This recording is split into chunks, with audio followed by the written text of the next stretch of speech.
I'm Rebecca. And I'm Hunter, and this is the Family Showdown!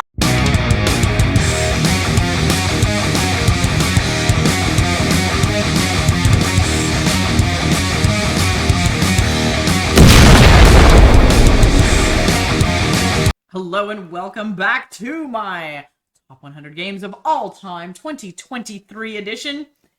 Today, Hunter and I are going to look at my list of 30 through 21. It's getting so exciting. This is our snoo list. If you have no idea what I'm talking about, shame, because that means you didn't watch the last episode.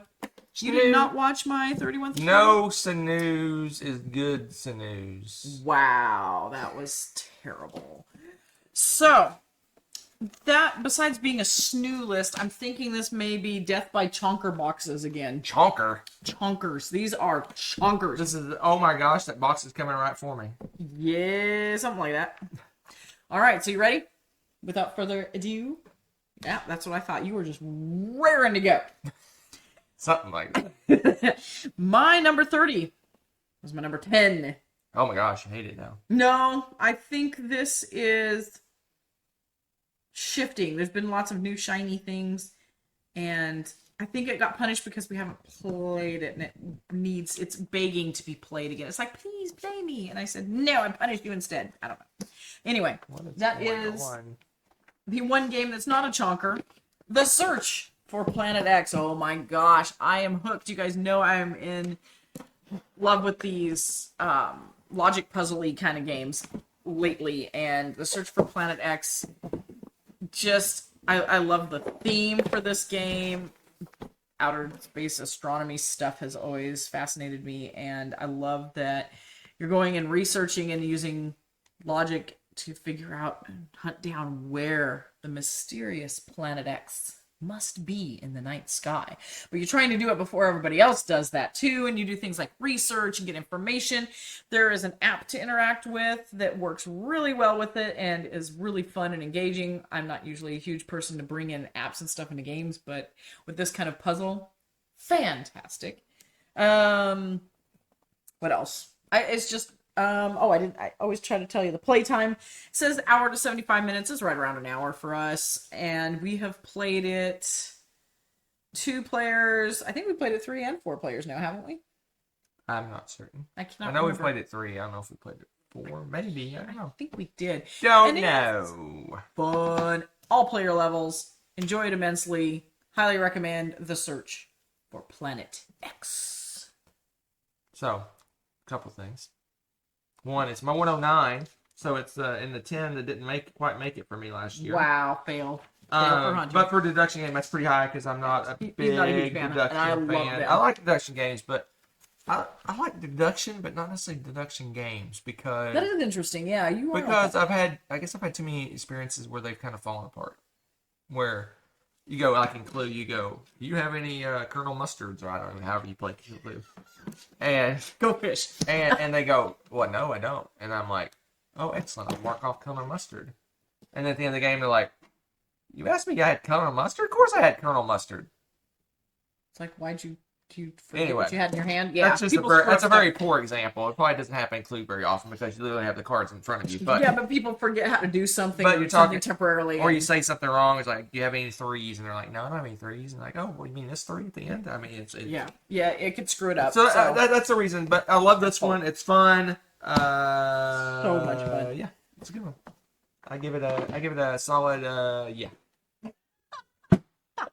Yay! All right, so my number 29 is new. It's brand spanking new.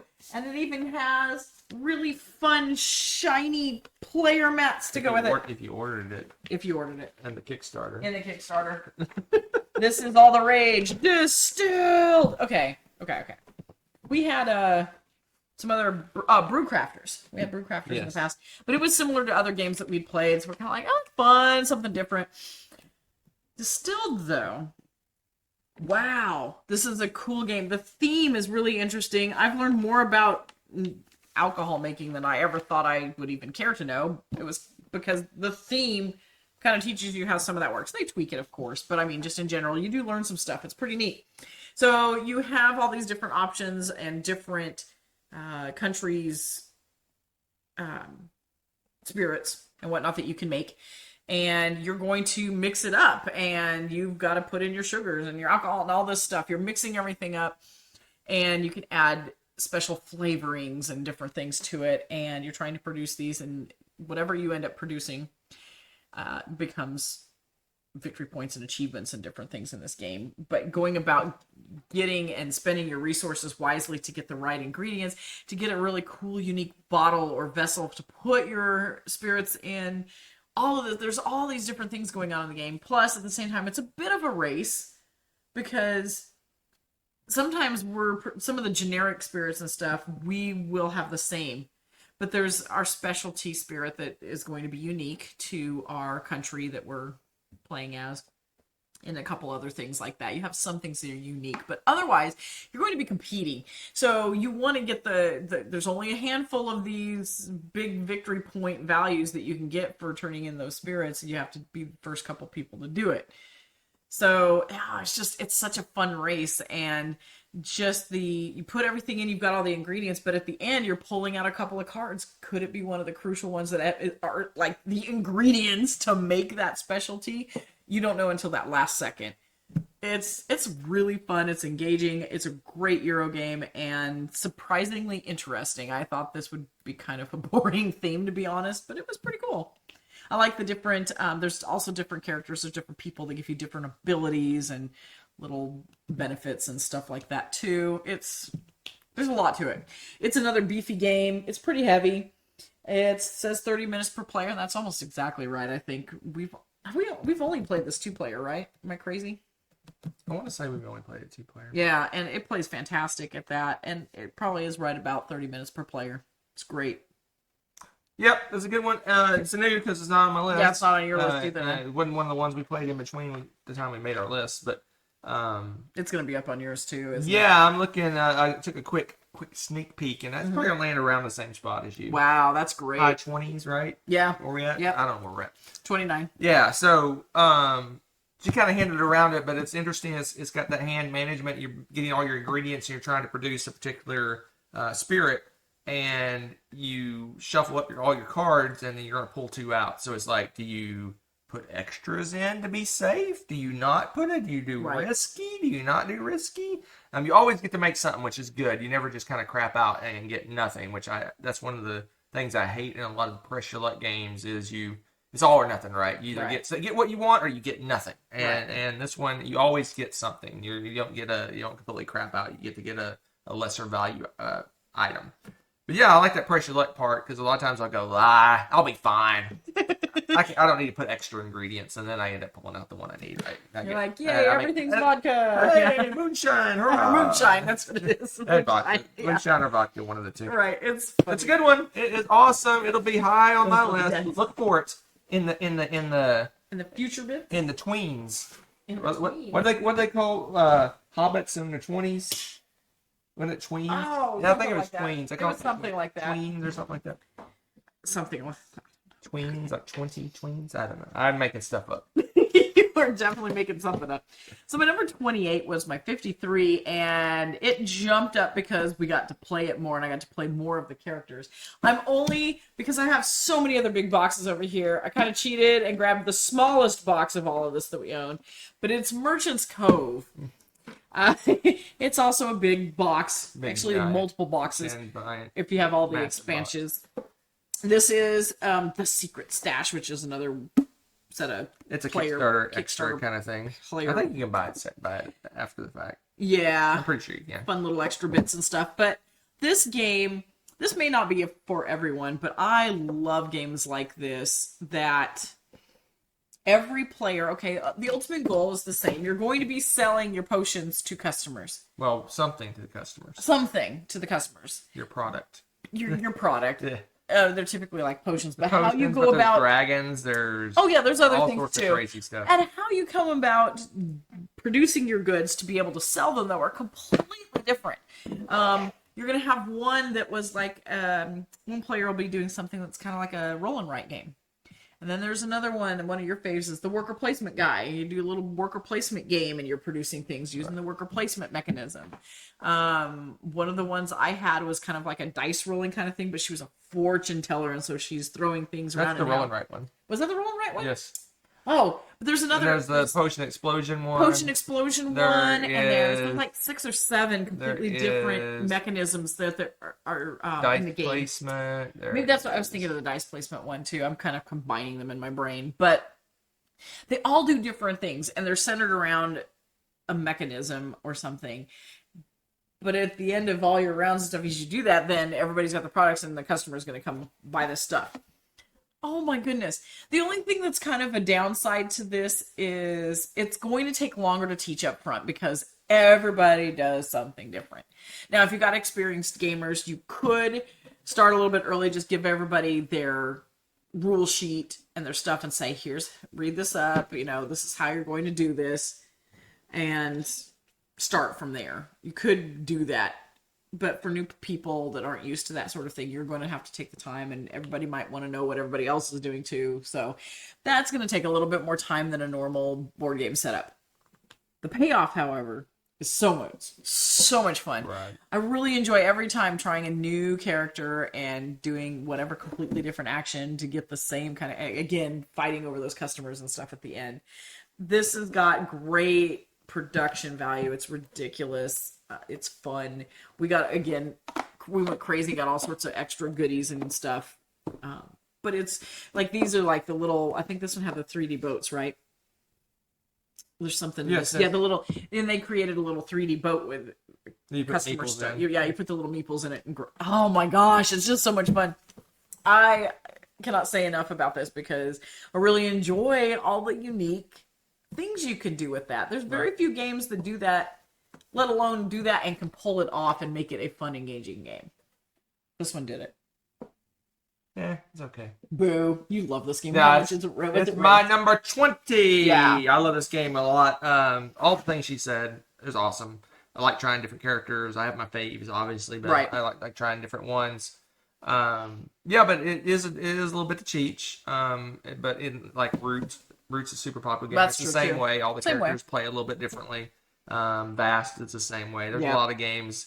I love Sidereal Vast, yeah. Confluence. I can just keep on and on. There's a That's lot of true. games where each player plays the game a little bit differently than everyone else, but the ultimate goal is all the same. You're manipulating the same central board. You're just how you're getting there is a little bit different. Your road to the main board is a little bit different than everyone else. And this also, if I saw that correctly, is 60 to 90 minutes. Gosh, that's fantastic. Once everybody's got their act together, you know how to play, it flies. Because there's a lot of simultaneous stuff. Because when you're producing your stuff, You're all everyone's producing. doing your own thing. Right. You make all your products, and then you start interacting with the main board. So It's I cannot speak highly enough of it. I love it so much. It's 1 to 5 players. Have we played it more than 3 players? I don't think we have. no, we played it 2 and 3. 2 and 3 players only, but we loved it. It was so much fun. We'll play anytime. Good one. Go. Good one. Winner, winner, winner. Chicken dinner. All right, my number 27. New. Why? Because it's new. Brand spanking. Well, New. kind of brand new. It's Well, new to us. It's new this year. New to us. It's new this year. Marrakesh. Okay. So, I can't say this right now because, spoiler, I do happen to have some Feld games that will be a little bit higher. But if you know me, you probably already know what those games might be. What games? I'm not saying. Some of which might be in this list. But this was a new to us Stefan Feld game that, wow, it hit the same as like Amerigo and stuff for us. It's got so many cool things going on with it, and it's got a Trajan vibe to me. You've got all these like mini game sections going on, and each one's color coded, so if you do a certain color, you can get that, then you're going to go do that action, but you want to do that action successively, so you're starting to put more people in there because the more you have in there, the more powerful those actions get, or the more victory points you're accumulating, or depends on each one. They all work a little bit differently. I love the balancing in that game. I love the way it scores. It's very Trajan-esque, but how do I describe it? It's kind of area control for each section, sort of. On your own board. But it's on your own board, but you're going to want to score higher than the other players in that area to get the max victory points and stuff. It's really neat. It's a big giant point salad. It really is a giant point salad, but it's got that Trajan feel to it to me, and I love that. It's got a silly little dice cube tower thing again. I don't think it works as well as Marago's, but we've discussed that over and over and think that they did that on purpose, so that it kind of keeps the options a little more free-flowing. I don't know about the playtime. What do you think? Hour and a half? 2 hours. 2 hours? Do you think it's 2 hours? Yeah, it's pretty heavy. 2 hours. It's a heavy Feld game. Oops, upside down. Look at So good. back of the box upside down. Poor lady, I'm not going to fix this one. Sorry, Carlo. But yes, oh man, this has the potential to move up and be my favorite Feld, I think. No way, this isn't passing Trajan. Sorry. If it was Romakesh, it might pass No, Trajan. no. I don't know. I really maybe No. I think we need to play them back to back. No, not even. Anyway, We'll see. so it's a new game, so it's not on my list. I'm Yep. guessing 40-ish. You think so? See, it's Probably just 40, solid. 40s, maybe Solid. somewhere around there. Maybe, I don't know. I'm just guessing. I just a guess. Well, it's going to be interesting to see where you put it for sure, because it really is super fun game. All right, crazy time. This Crazy. was my 26th last year. It's my 26th this year. It is the greatness, the madness, as it were, of Oh dear. the castles Oh, of dear. Mad King Ludwig coming in this insane box. Oh man, you guys. I love Castles of Mad King Ludwig. I love the bidding system. Person whose turn it is sets the prices for all the wacky different shaped and typed rooms so that you bid on them. Everyone else is going to pay that person. So there's a bit of a, push and pull on, do I want to pay for this room because I'm giving this person more money to buy more rooms, but I also could put this in a combination and get a bunch of victory points. You're building this cool, unique castle, and the rooms and the types, they have benefits or detriments depending on what kinds of rooms they're near. This has expansion stuff in it, so there's swans and craziness galore. They even have an extra story or a floor, and these crazy big giant buildings that you can build in it. The towers, something that you don't have in the base game. I could play this game over and over all the time. It is so much fun. We have played it. We have played it before. I think Hunter probably doesn't like this game as much now because I think I've pretty much wore it out for him. Maybe this has renewed it, having a little more variety. So here's the scoop, folks. I love this game. I used to love this game. Right. Then I didn't like it as much because we played it over and over and over and over and over and over and over and over and over again. Maybe. So it was just kind of just going down. Right. But this is an amazing version with some cool Really is. expansions, and it's So beautiful much. and super easy to set up and easy to play and blah, blah, blah. So it popped all the way back up to my 117, Nice. which is saying a lot. Because it's not a super heavy But game. otherwise, it's garbage. What? Why? It's just cool because at the end of the game, you're going to have this massive, crazy, very extravagant yet eccentric castle. And I love seeing what kind of creations we have. Good times had by all. Most All right. everyone. Most everyone, whatever. All right. So my number 25 was my 36. I think, again, this has to do with Feld, just rejuvenating the Feld games, man, bringing them back to life. Yeah. My 25 is one of my absolute favorite Feld games, and that's Marago. Again, this is another Feld game that has the cube tower. This one has an awesome cube tower. I love this one. It's That's done crazy. You never know what's going to come out of this one. The main board has a whole bunch of little islands all over it. And you're on a boat and you're sailing in between these islands and you're going to be Tetrising little pieces and developments and stuff in there, collecting some resources. Are you fixing this one too? What are you doing? Oh my goodness. Okay. So you're doing those, and of course you're trying to collect things, set collection, victory points, salad, greatness. The different cubes that you want to basically kind of math out what you're going to want to do, because when you get these cubes, you get a certain number of them, but you're having different rounds. So if you get 4 cubes, you're going to be putting that 4 rounds ahead. So you need to map out so you have cubes of different types each round, because you need those different cubes to do these different things and get these different items. It is a very thinky, magical game, and I love trying to map out your turns. Do it, just do it, just do it, do it, do it. No, I don't want to do it, you do it. Oh, fine. I love doing these. All right, so I have a lot of colored bits here, you can see. Will they all come out? We don't know. Oops, I missed one. I'm not sure. Shake it. Aha! See? Bunch of them Four stayed. did not drop there. But anyway. But that'll determine your turn, because we'll have a turn and we're throwing down some cubes. Will they come out? Sometimes they do. Sometimes they don't. So you're thinking, oh, I'm going to go and build this kind of building this turn. Nope, those cubes didn't come out. So now it's backup plan time. I love it. I like to have these plan A and plan B. Point salady greatness. You're exploring islands. You're putting down these little polyominoes. Thank you. All of a sudden my brain just went, I forgot that word.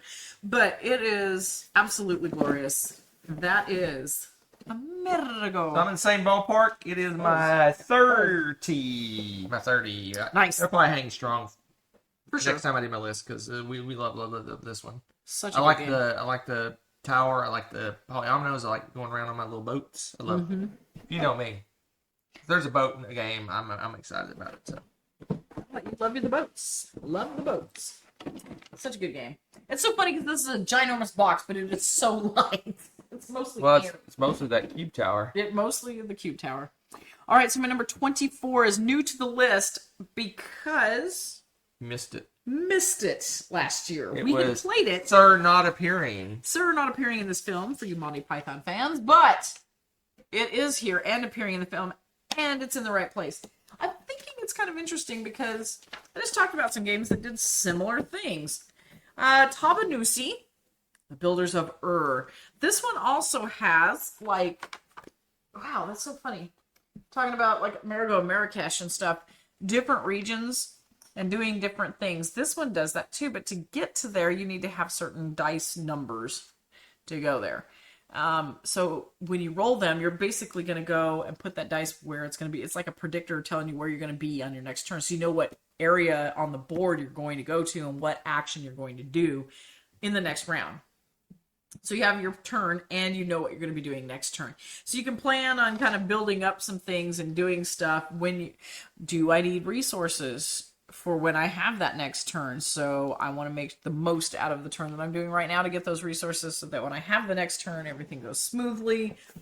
I really enjoy the way that mechanism works to do all this kind of point salady exploration, fulfilling contracts, getting victory points. There's so much stuff going on in this. And this is another heavy game. It says 60 to 120 minutes. I would think it's a solid hour to hour and a half for us right now because I don't think we have it. Well, no, we're getting better. We're getting more smooth with it. It's slowly getting quicker. But definitely that first play, I would expect it to be the 120 minutes probably. Such a good game. All right, so Tabanusi, let's see where it landed for me. It landed pretty high for you too. Yeah, it's in the 20s, 30s, 40s, 50s. 57. Really? Okay. Yeah, I don't like this one near as much. As much as some of the others, yeah. It's a good one. Obviously, it's my 57. I like this kind of puzzle better than you, I think. This one, I think it's a little bit lower. And again, I'm not really hounding on it too much, but it's lower. It's not way up for me, is because it seems like it's. I want to do more, and it kind of feels like you're. You do have to can't accomplish as much as I'd like. I guess I don't. That's fair. For whatever. whatever. The turns are kind of tight. Yeah, you do have to choose, and it's a And, lot of good choices. Yeah, so you're building buildings and Lots of good choices. districts and all sorts of fun stuff. But I do like what you said, where the dice, you're predicting your next. When you take your action, you're saying, I'm going to do the next turn. I'm going to do this action, which is kind of cool. It is neat. A lot of games do that sort of thing. Tabanusi, the builders of All right, so my number 23 was my 23 last year. What? The old same, because it's awesome. And that is the greatness that is this densest game of games, Millennium Blades. Oh my goodness. I was like, can you even see the title? There's so much going on. This is not the cover. They have a sleeve on this box. This box is chock full of cards. This is the meta board game of board gameness. You are playing as a collectible card game player. So you were going through. I'm telling you, that sleeve is crazy. There it is. Yay! There's the cover.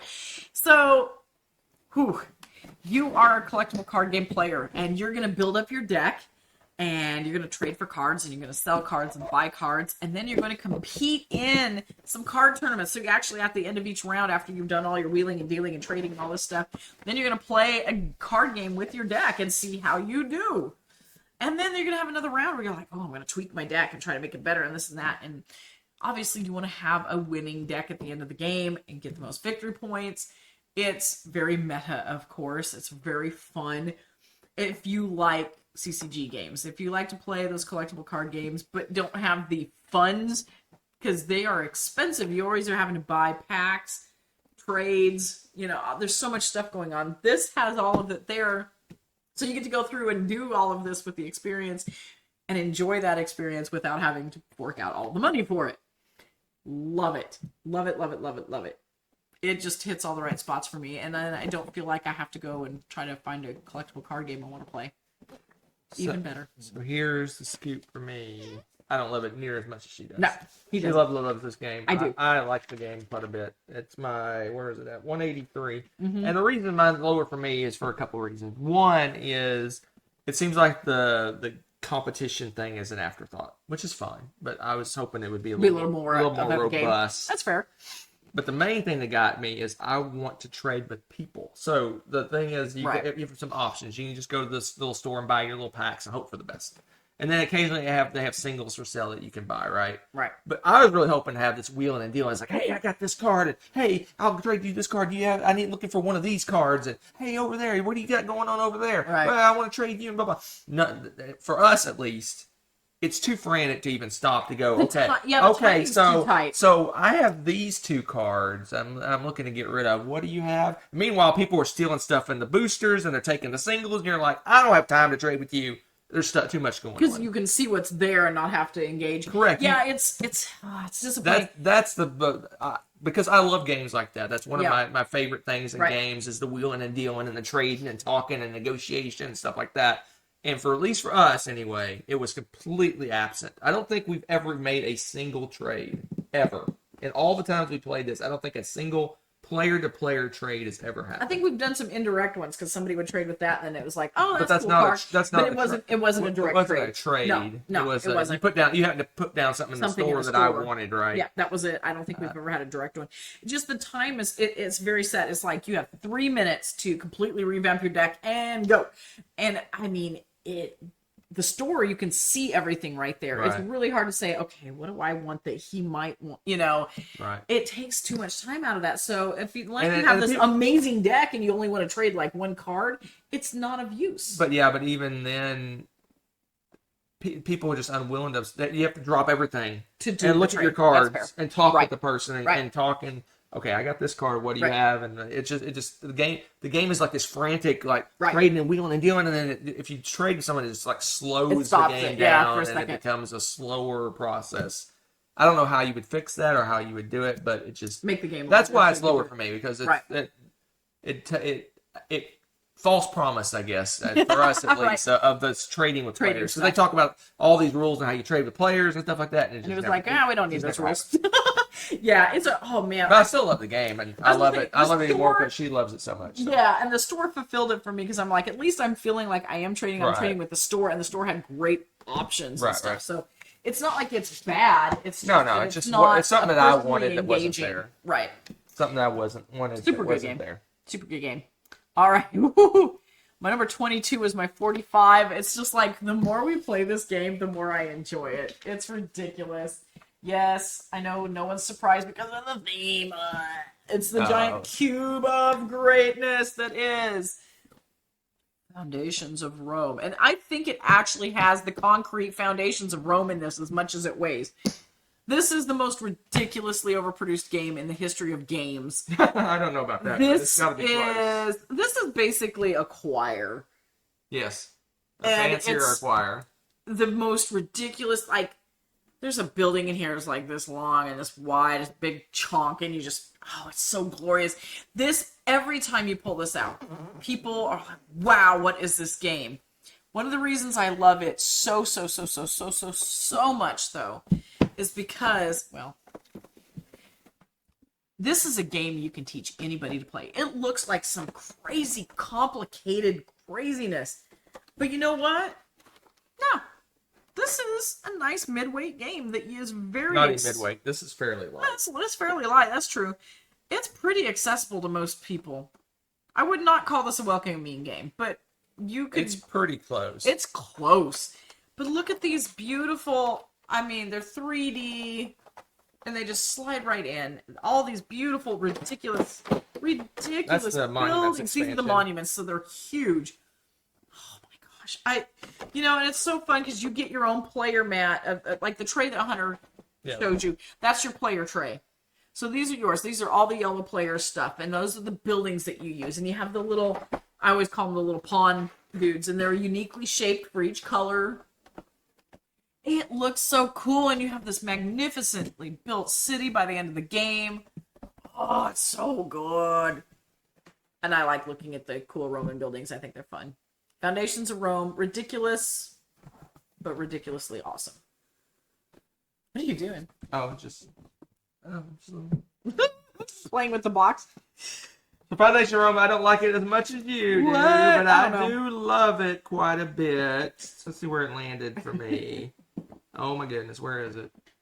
Finding the thing called Foundations of Rome. Is it on the front page? Do I like it that much? No, Maybe. It can't be on the front page. Oh, shush you. Can't be on the front page. Taking too long. Oh, it's number 90. 90. What? It's in your top 100. Did you hear Yes, that? it's a light game, but But it's I fun. love it. The buildings, like the proximity and like Yeah. how they work is very fun because it's like, oh, I built this one that gives me benefits of population buildings here. Oh, look, it's right in between two population buildings. Imagine, right? Like the strategy is so much fun, but it's light. Yep, I like it. It's a good one. Good It's times. super easy to teach too. For sure. So my number 21 is going to shock and amaze you. There's my clickbaity title for this one. Yep. This was my number 3. It's my 21 now. It was your number 1 a couple years ago. Was it my number 1? I think so. No, I don't think it's ever been my I'm number 1 pretty because sure. I think Don't make me pull out my viticulture phone. I will pull out my has- phone I don't right think now. it's ever topped viticulture. It may have, but if so, it's been a long time. This is Don't make me the pull out my Gaia phone. Project. I proved myself wrong. Do it. This is another space game, a heavy space game that is all about like moving up these tech trees, and it's very Euro-y. It's got that great European flair, like the Eurogame flair, I'm sorry, English. And you've got a unique player board that you're working with asymmetrical abilities, and going and exploring out there, but you need to work up the tech tree to be able to explore certain distances and be able to take over certain types of planets, and it's so much fun, but it is a meaty little beast. It's pretty darn heavy. The thing I think has had it sink a little bit is the mechanism that Hunter tends to not like in this game. and it's the way that the cubes move. It's the, what's the sister game to this? Terra Mystica. Terra Mystica, thank you. The way the Terra Mystica cubes, you know how you spend them and they go all the way back, and then they have to like kind of like ripen. They have to go through this whole track thing before they're viable again to be able to be used. That is in this game, and it is starting to get a little old, especially when this game does. That we've gotten some games now that do really cool things and similar things with it without that nonsense. And so it's starting to bother me a little bit too. I know it always bothers you. Yes. That's usually your biggest beef with the game, but This game seems less punishing in that regard than Terra Mystica. Oh, much less punishing, but it's still there. And I have found it to hinder me significantly at some key times that annoyed me. So it's starting to wear on me a little bit, but obviously not so much that I'm like, oh, I hate this game. I mean, clearly, it's my 21, people. But it's no longer my 3. So that's something. But oh my gosh, heavy game, space game, tech trees, Euro, space travel, and inhabiting planets, creating federations, getting mad victory points. It's got a lot. It hits all the nice spaces. This takes 60 to 150 minutes, and I would say it's usually at least an hour and a half to 2 hours playing this game. It's heavy. And you do, towards the end of the game, have to make some pretty complicated decisions, and your turns are longer because you're up with the tech trees and whatnot. It tends to slow down towards the end quite a bit. I have a few things to say. Oh my goodness. Firstly, I do agree that this game would be much higher for me other than that mana flow thing or whatever you want to call it. Yeah. I'm sure it's called something else in this game. But that Right. whole, you use it up, it goes, and you have to recharge it, and then we move through the 3 different Right. areas, and blah, blah, blah, Right. and you have a turn like I don't have anything to do because I have no... Yeah, you're like, oh, I stuff. moved it into the next chamber next. You That's know. the first thing. Secondly, other than that, this game, everything else about this game, I love it. That one thing pushes it down for me, and it's probably because what do the kids say? Get good. I'm not very good at that thing. Get good. I'm not very good at that whole mana flow thing, so Right. it just irks me. Mana flow thing. Secondly, yes. did I say what number it was for me? No. 82. Oh, okay. 82 for me. Thirdly, I Will Eat a Little Crow. It was never your number 1 game. That's what I thought. But it was your number 2 game for several years. Yes. So, yeah, so it's a good one. But I think I think this one just hasn't hit the table lately, so that's probably why it's creeping down your list. Right. Yeah, it is what it is. But this one, like, if there was a better way or if I just maybe grokked, is what the kids say? Grokked the whole thing a little better. You're so concerned with what the kids say. I mean, you know, I try to relate to the youth. You know, I do. That's what old people say. I do. I'm not. I don't want to be that get off my lawn curmudgeon guy. I want to be the hip cool guy. the hip cool old dad guy, the old hip grandpa guy that like hangs out with the kids at the coffee shop. No, they don't hang out at the coffee shop. I'm so confused by You know, the ones that everything type I on the just had. computers. I don't know. What? Oh my gosh. Sitting there with your Steam account in the middle of the coffee shop now? What's going on here? Nerd. Okay, so yeah, that's my wow. The next time we discuss some board games, it's gonna be my 20 to 11. Oh my goodness. Yeah. All I know Yes? before you review your list. Yep. There's a lot of my top games that are not been discussed yet. I'm just saying because I'm keeping track of all the ones she's done, so that when we're at the after party, I can go, well, where is this game? And I'll be like, it I'll sucks. make you answer for that. But anyway, that's for later. So yeah, I'm pretty excited. This next list, I'm gonna call it Samey. Shifty Samey. Shifty? Shifty Shifty. Like a shifty, like a cut purse. No, not that kind of shifty. Not dodgy. Not. Dodgy? You should have said dodgy. I know it's Where are great. you from? But There's a new game in the mix too. There is one new game, and it's brand new, and it made a smash. We will talk about that later. That's it for the spoilers. We'll see you next time. Bye.